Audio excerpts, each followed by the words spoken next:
তোমরা যারা কল্যাণ ইউনিভার্সিটির আন্ডারে বিভিন্ন কলেজগুলোতে থার্ড সেমিস্টারে পড়ছো এবং তোমাদের এডুকেশনের এসইসি বিষয়টি রয়েছে, অথবা তোমরা যারা এই বছর নতুন ফার্স্ট সেমিস্টারে ভর্তি হয়েছো তো এবং তোমাদের শিক্ষাবিজ্ঞান এসএসসি বিষয়টি রয়েছে, তো তোমাদের কিন্তু সিলেবাসটা একই রয়েছে। তো তোমরা এসএসসি এডুকেশন এসএসসি তোমরা বড় প্রশ্ন কী পড়বে সেই বিষয়ে আজকে তোমাদের কিছু গুরুত্বপূর্ণ প্রশ্ন আলোচনা করছি। তোমরা ভিডিওটা শেষ পর্যন্ত দেখতে থাকো। আর যারা মনে করছো এই পিডিএফ কপিটা সংগ্রহ করবে, তো সেক্ষেত্রে তোমরা স্ক্রিনে দেওয়া নম্বরে 100 টাকা পেমেন্ট করে হোয়াটসঅ্যাপে তার স্ক্রিনশট পাঠাও, তোমাদের পিডিএফ কপিটি পাঠিয়ে দেওয়া হবে। এর মধ্যে তোমরা পরীক্ষায় আসার মতো সমস্ত প্রশ্ন উত্তরগুলো পেয়ে যাবে।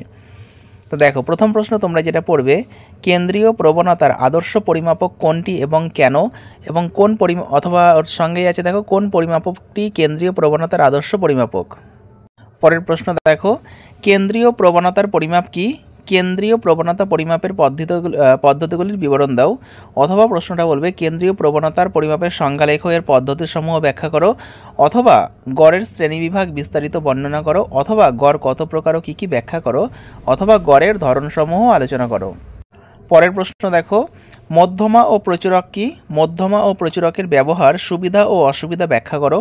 অথবা প্রশ্নটা বলবে মধ্যমা ও প্রচুরক কাকে বলে, মধ্যমা ও প্রচুরকের প্রয়োগ, সবল দিক ও দুর্বল দিক আলোচনা করো। পরের প্রশ্ন, সহগতির ভিন্ন রূপ সম্পর্কে আলোচনা করো। আর তার সঙ্গে আরেকটা প্রশ্ন রয়েছে, টেট্রাড সমীকরণ বলতে কি বোঝো। পরের প্রশ্ন, জেড স্কোর ও আদর্শ স্কোরের মধ্যে পার্থক্য লেখো। বা জেড স্কোরের বৈশিষ্ট্য বা আদর্শ স্কোরের বৈশিষ্ট্য দিলেও কিন্তু তোমরা এর মধ্যে দিয়ে লিখতে পারবে। পরের প্রশ্ন, স্থিতিমাপ এবং অস্থিতিমাপের মধ্যে পার্থক্য লেখো।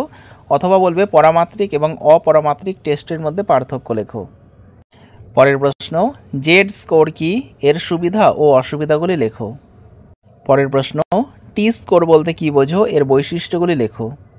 পরের প্রশ্ন, শিক্ষাগত রাশিবিজ্ঞান কি, শিক্ষাগত রাশিবিজ্ঞানের প্রয়োজনীয়তা বা গুরুত্ব আলোচনা করো। পরের প্রশ্ন, শিক্ষাশ্রয়ী রাশিবিজ্ঞানের পরিধি আলোচনা করো।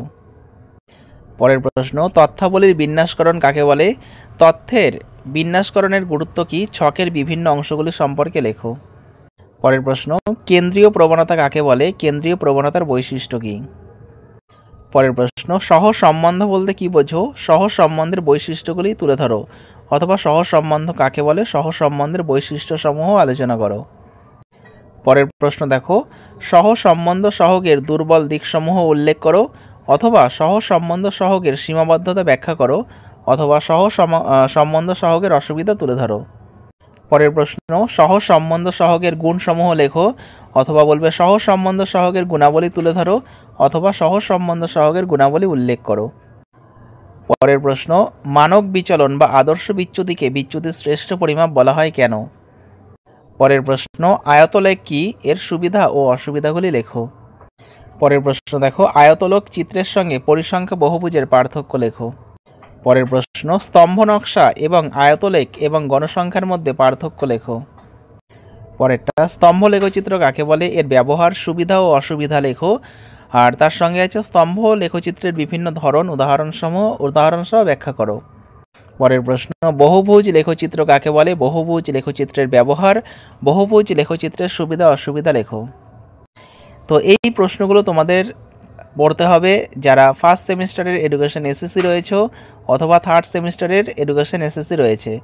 এবং তার সঙ্গে যেহেতু এটা রাশিবিজ্ঞান, তো তোমাদের কিছু অঙ্কও প্র্যাকটিস করতে হবে, মধ্যমা বের করার, এসডি, এডিএসডি, প্রমাণ বিচ্যুতি, বিচ্যুতি গুণাঙ্ক বা ভূশিষ্টক, এগুলো কিন্তু তোমাদের অঙ্কগুলো কিন্তু প্র্যাকটিস করতে হবে, কারণ অঙ্কের কিন্তু কোনো সাজেশন হয় না।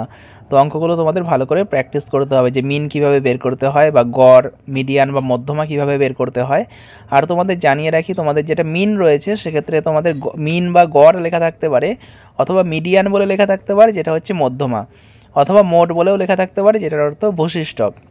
তো বাংলা নামও লেখা থাকতে পারে, অথবা তোমাদের ইংরেজি নামও লেখা থাকতে পারে। তোমরা সেটা ভালো মতো লক্ষ্য করবে। আর তোমরা যারা যারা মনে করছো পিডিএফ কপিটা সংগ্রহ করবে, তো সেক্ষেত্রে তোমরা স্ক্রিনে দেওয়া নম্বরে যোগাযোগ করো। তো ভিডিওটা শেষ পর্যন্ত দেখার জন্য তোমাদের অসংখ্য ধন্যবাদ।